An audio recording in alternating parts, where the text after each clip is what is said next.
Defendant not guilty or guilty? Not So say you, Mr. Foreman? So say you all? I couldn't actually hear the verdict because there was so much noise.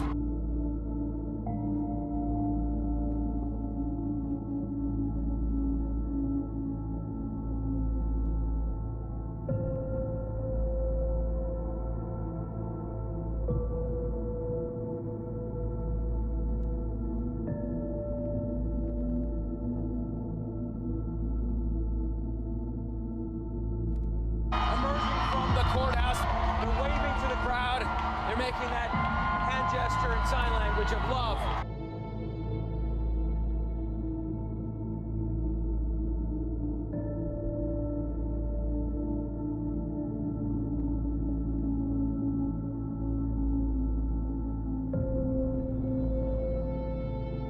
Thank you to my supporters.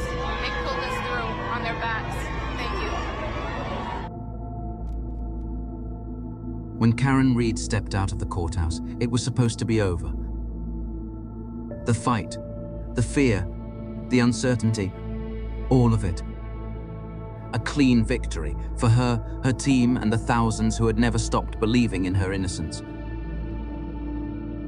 Whatever lay ahead, at least we knew there was nothing else the Norfolk DA's office could do to her. After 40 long months of absolute hell, she was finally free. Except there was something else. A fact that should have been completely obvious. When a system built on lies and cover-ups is exposed, it doesn't reflect on its mistakes.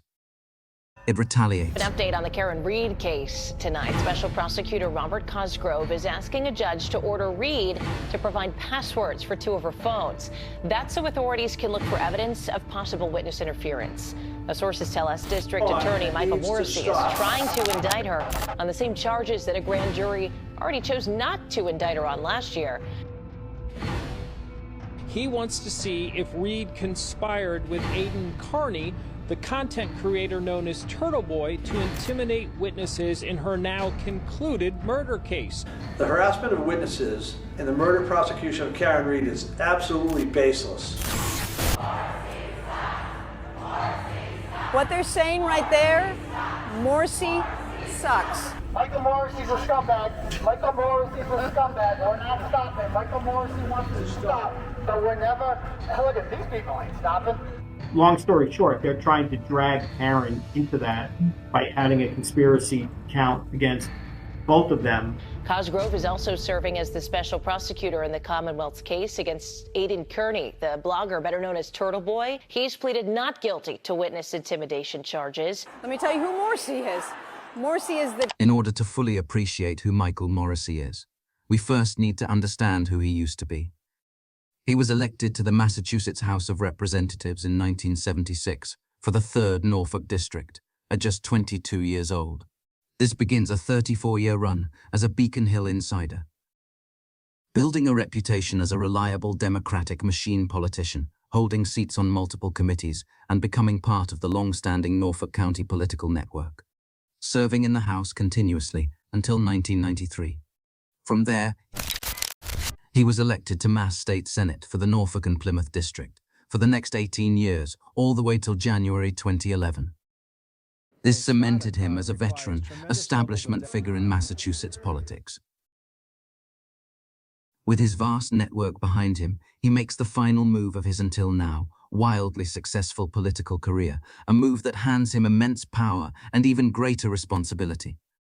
But his own gross misconduct would ultimately destroy his reputation, make him the target of a federal investigation, and become one of the most detested people in Massachusetts.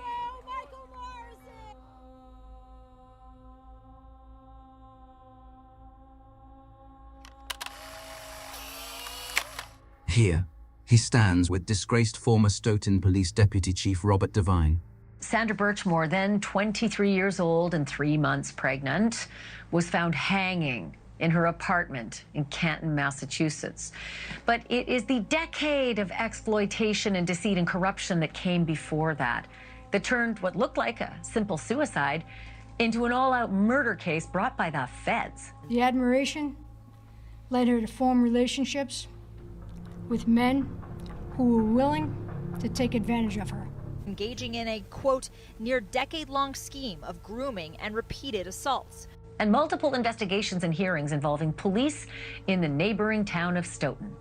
That's where Sandra joined the Young Explorers program when she was just 13. It's a program for kids who, want to get a taste of police work.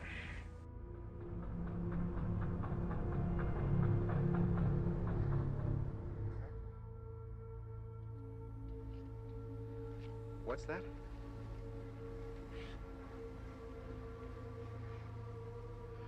You want to do your partner a big favor? Take him home. Take him home! Just get him the hell out of here! Go home, Jake. I'm doing you a favor.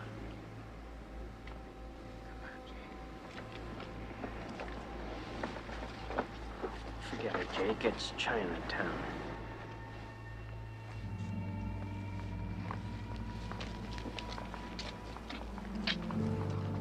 The man charged with Sandra's murder, Matthew Farwell, was a Stoughton cop and a mentor in the Explorers program. But before he was hit with those charges, Sandra's family filed a lawsuit accusing him and 2 other Stoughton cops of, and I quote, grooming and repeated sexual assaults against Sandra over the course of a decade.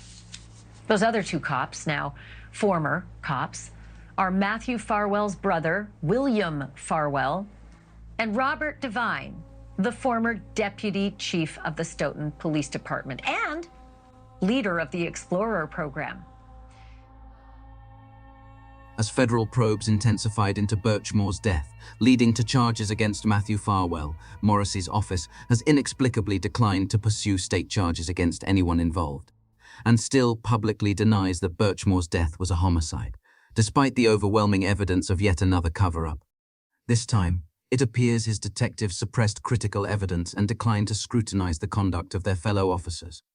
And Michael Morrissey did nothing, except protect them.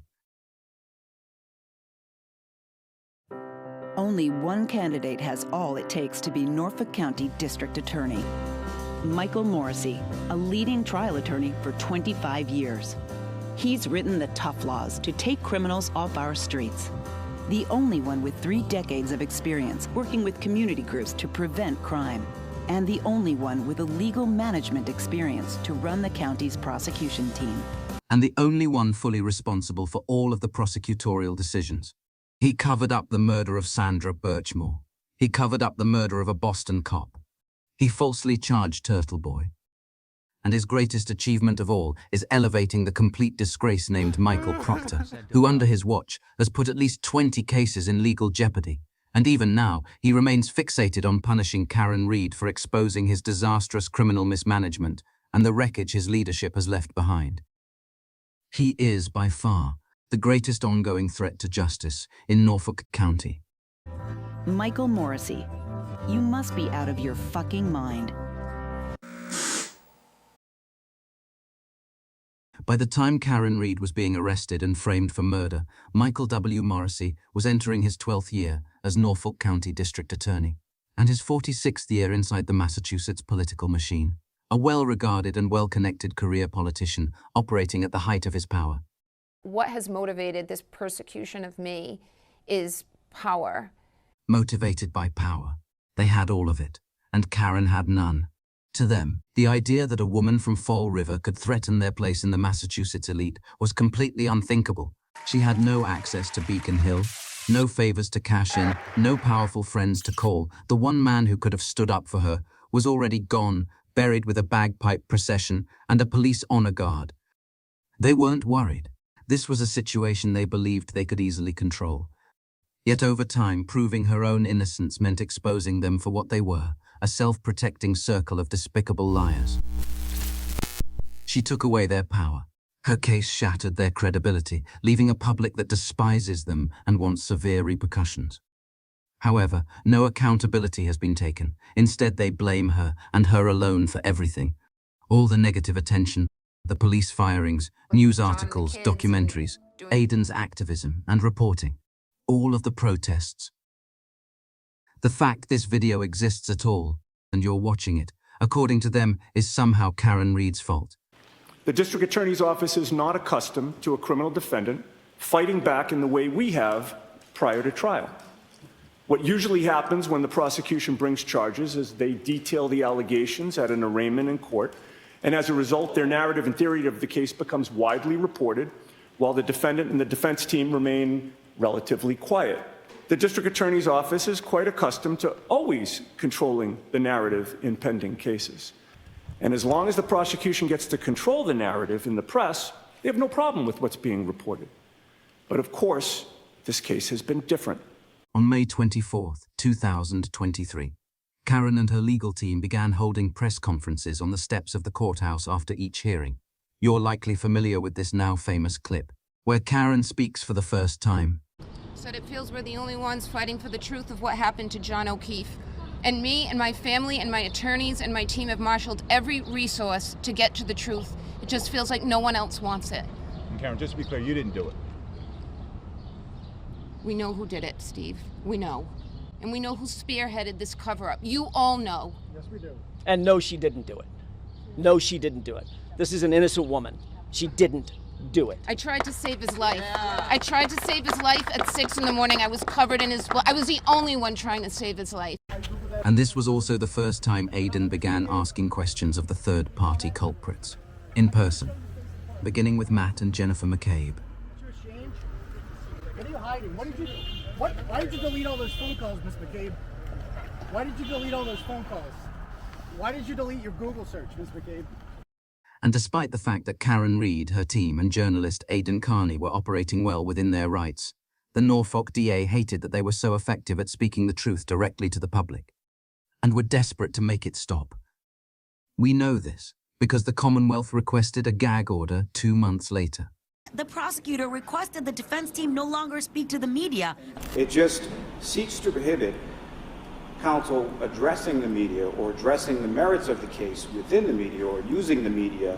Assistant District Attorney and wooden puppet Adam C. Lally demanded in open court that the defense be stopped from criticizing the merits of the case.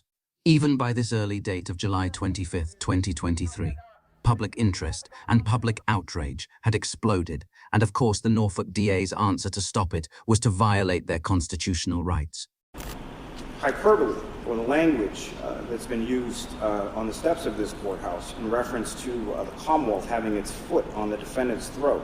The Commonwealth is desperate not to get the facts out in front of the public. They're desperate not to have witnesses testify. They're desperate not to have witnesses have to answer questions. And it's because they don't have any facts to support their theory of the case. They're desperate not to have the hearing tomorrow, which is why they wanted it today, in order to basically sandbag everybody so that the press, thank God somebody was here to cover it, that the press and the public didn't see what happened. This was absolutely a travesty, and the Commonwealth has been at this, and they constantly trying to have their clip on Karen Reid's throat from the beginning. It's becoming so obvious and so transparent, and it's not going to work. This was the speech that really angered the Norfolk DA. In relation to certain witnesses within this case, has then subsequently caused those witnesses to receive harassing phone calls, people driving by their homes, other harassment and essentially intimidation. This was the first time the concept of witness intimidation was said out loud in relation to the case, although it's absurd to suggest that merely speaking to the media on the courthouse steps makes anyone guilty of it. You can see they were already trying to make that connection. The issue is about harassment of witnesses. And I say witnesses, they're not Commonwealth witnesses, they're just witnesses. It's incredibly cheap and easy to embellish details of harassment to gain sympathy, or for legal leverage to align the facts in whatever way best positions one as the victim. And even if everything Lally is saying is true, neither Karen Reid, her team, or Aidan Carney for that matter, are responsible for what unknown members of the public may or may not do. Even intense or harsh criticism falls far short of triggering liability for the separate conduct of third parties, because if it didn't, freedom of speech simply could not exist. And to have them be subjected to or put through what they've been put through. David Yannetti fired back at the idea of gagging the defense. The knowledge that every criminal trial is subject to contemporaneous review in the form of public opinion is an effective restraint on possible abuse of judicial power. Without publicity, all other checks are insufficient. In comparison of publicity, all other checks are of small account.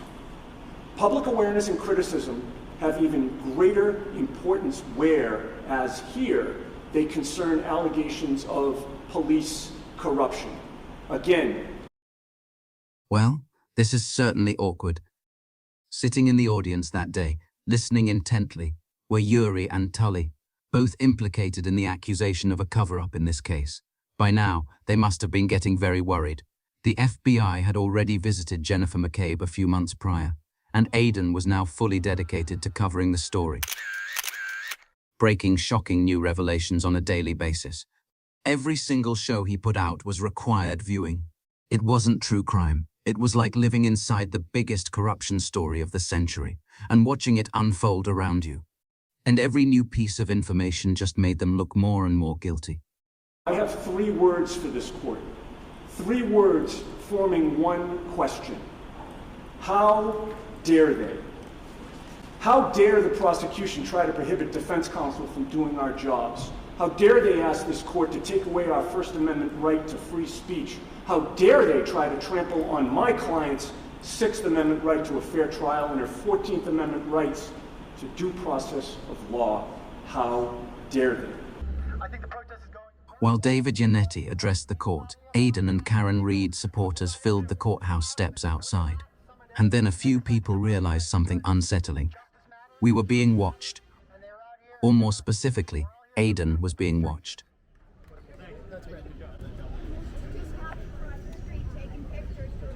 Where's that? Oh, yeah.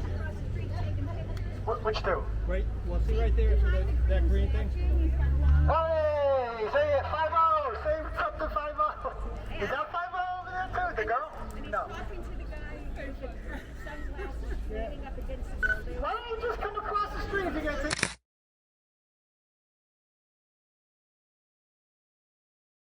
The man leaning against the wall watched, quietly signaling to the other man, who hid his camera behind the pillar as he snapped photos.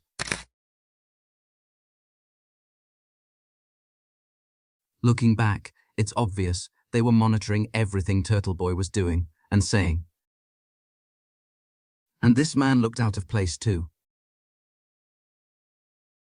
He stood oddly close to Aiden and kept glancing at the 2 men across the street, almost as if he was making an inside joke to them, showing how close he could get. He was seen sitting on the Commonwealth side during the hearing, but was never seen again in relation to the case.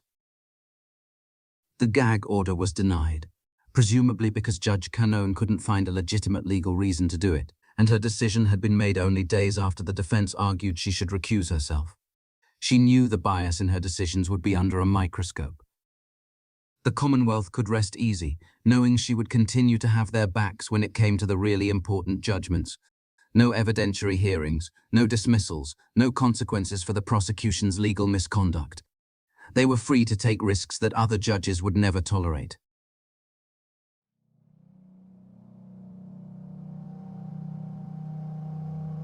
In January of 2024, about 4 months before the first Karen Reed trial, Brian Tully and his stormtroopers raided her home.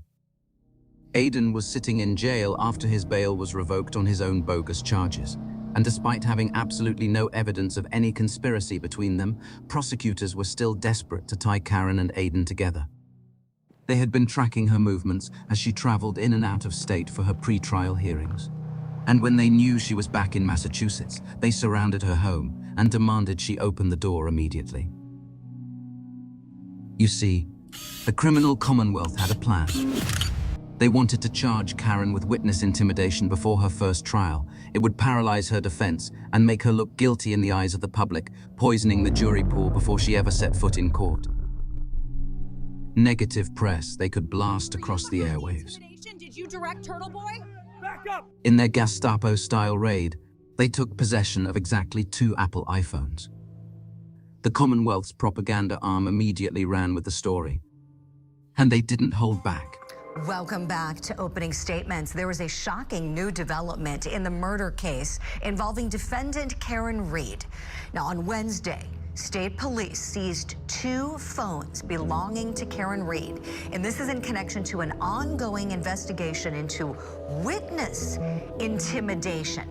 We're wondering, how might the seizure of these phones affect the trial that's coming up in that case? I mean, we are weeks away from this trial. And that's a really damaging and damning piece of evidence if it gets out before the jury that she, in fact, in some way tried to prevent certain witnesses from testifying truthfully against her. It's just a bad look for the defense, and it could be very damaging. It shows consciousness of guilt. Of course, why would you try to intimidate witnesses unless you knew you were guilty? What do you have to hide? So it's powerful in front of the jury if that can get out, and that's why the seizure of the phones could be important evidence. Okay, with these 2 narratives, somebody's lying here, but somebody's lying big, right? With this big development, as we're drawing closer and closer to the trial date, we're thinking about these seized phones, and then, of course, there's the question, is Karen Reed part of these protests? Is this a paid mob? That is a fair question. You know, they're looking at her phones. Did she have anything to do with paying anybody to do this or to do any witness intimidation? And our Court TV cameras, we've been there for all these hearings. We see the protests. I mean, it's really crazy. I mean, look at this truck with the sign. How much did that cost to put that on the truck? Either the police are really engaged in this grand cover-up, I mean, and this is grand, you know, or is she behind these protests? I wonder if they've been paid. I wonder if they're part of an organized group. This was the talking point used by the other side, to no end, leading up to the first trial. It was absurd on its face. No one was ever paid to protest.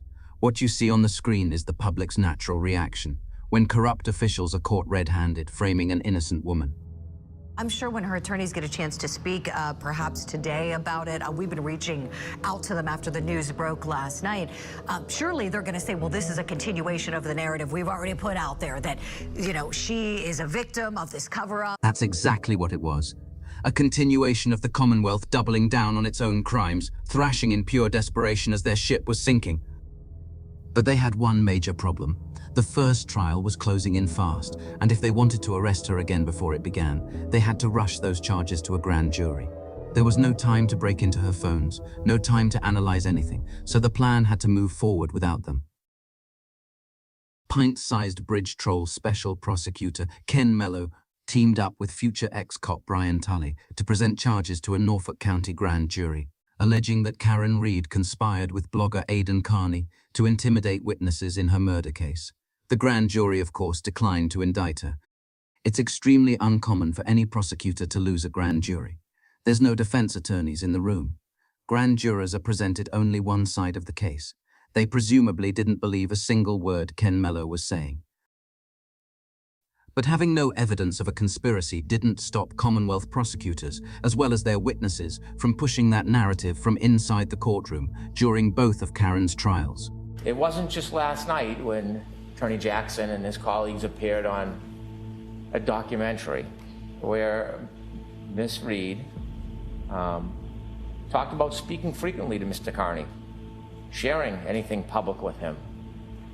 And you would have to choose to be oblivious to think that that information that is shared was then not generated to intimidate and harass witnesses for 2 years. What Brennan is pulling here is twisted.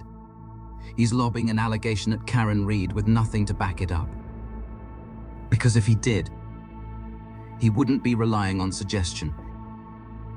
He'd be laying the entire chain out and walking you through it. Instead, they want you to assume a crime took place. Viciously terrorized and harassed by social media. Things that were stated in this courtroom and allegations that were made have torn our lives upside down. People drive by our house, people just screamed at us. They take pictures of our children. They took a picture of my daughter and put semen on it and said property of some named blogger that I think the defense is very familiar with. So that is why myself and Elizabeth Proctor got together. Michael Proctor was not home. We are 2 mothers trying to get through the unthinkable together. So you were upset about the public outrage concerning your family's involvement in the death of John O'Keefe. I was outraged because I am a state witness that is being tortured because of lies. I do know what you've put out to the social media. Well, I haven't put anything out in social media because I don't personally have social media. I'm sorry, Turtle Boy did. So if the world happens to know it, that's not on me, is it? I guess not. I guess not.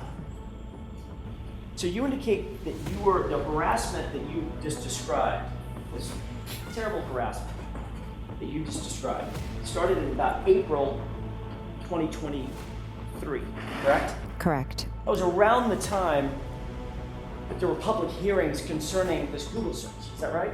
I'm not sure exactly when the Google search came out. But you do know that you started suffering this harassment that you claimed is awful and terrible, etc., around April of 2023. Is that right? I didn't claim it's awful. It is awful. Okay, I'm sure it is awful, Ms. McCabe. I'm sure it's terrible. It is. It sucks to be harassed. It really does. Yeah, I'm sure it does. You were upset about public outrage concerning this case. Across both trials, the prosecution's witnesses spun a web so tangled it practically strangled the truth. Testimony shifted, stories bent, and lies stacked on top of lies until the whole thing looked less like a case and more like a collapsing circus tent. In the history of our justice system, nothing had ever summoned so many perjurers to the stand, each one adding their own brick to a monument, built entirely out of dirt.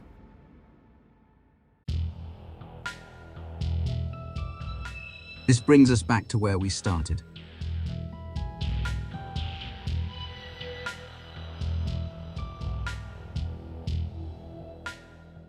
The trial ended. The Commonwealth was defeated, humiliated, and in hiding. The silence has been deafening from the district attorney. Nobody has seen the DA. There will be no comment about Commonwealth versus Karen Reed. Hank Brennan stood exposed as a slippery manipulator willing to use dirty tactics.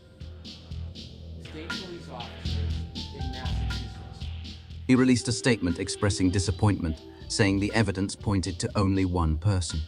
After having his name attempted to be sullied, Then slivered back into a hole. You never saw John O'Keefe in the house, right? Never. Never. The McAlberts went on Nightline for a softball interview, claiming that the system let them down. I was struck, like, what do I have to do with a Karen Reed race? I never had said those words together. Alan Jackson sent a letter to Boston Police Commissioner Michael Cox, demanding that Officer Kelly Dever be placed on the Brady list due to her credibility issues and false memory. She would resign a short time later. And you see how people might think, he was caught in this instance speaking about a suspect in this way. Maybe it's happened in other cases as well. Matt Gutman had no idea just how prescient that question would prove to be. I 100% understand why people would think that. There wasn't anything he didn't have his hand in. Adam Lally was forced to take the stand and torn to shreds, exposed as a complete hack. I entrusted that whatever discovery I was requesting, I would get at some point in a timely fashion and then turn it over. But you didn't get it. You asked for it 5 times. You didn't get it. You had to go see him. You have him right there now, and you still don't say, give me your file? Let me go through it? No, I did not. Colonel Noble went on a press tour to discuss the problems at the Mass State Police, but ultimately only muttered the typical empty words and hollow platitudes we've heard before. So as we move forward, the answer to that is I and our team will instill a culture of accountability, number one, and a culture of investigative excellence. Reed's legal team had filed a motion in Norfolk Superior Court to retrieve her seized Lexus SUV and cell phone. But there was a problem. The Norfolk DA's office has not responded. Reed's team wants a judge to order the state police to return her 2021 Lexus SUV and personal phone immediately. At first, it seemed as though they just wanted to give her a hard time. But then we found out the true reason. Those phones have been in their custody for how long? Years. Why are you doing this now? This just reeks of bad faith, and it reeks of a criminal justice system that needs to rein itself in. Definitely. The idea that they can go back to a grand jury, and it's not newly discovered evidence. It's evidence that they negligently sat on for years and have now decided, well, we got to get her for something.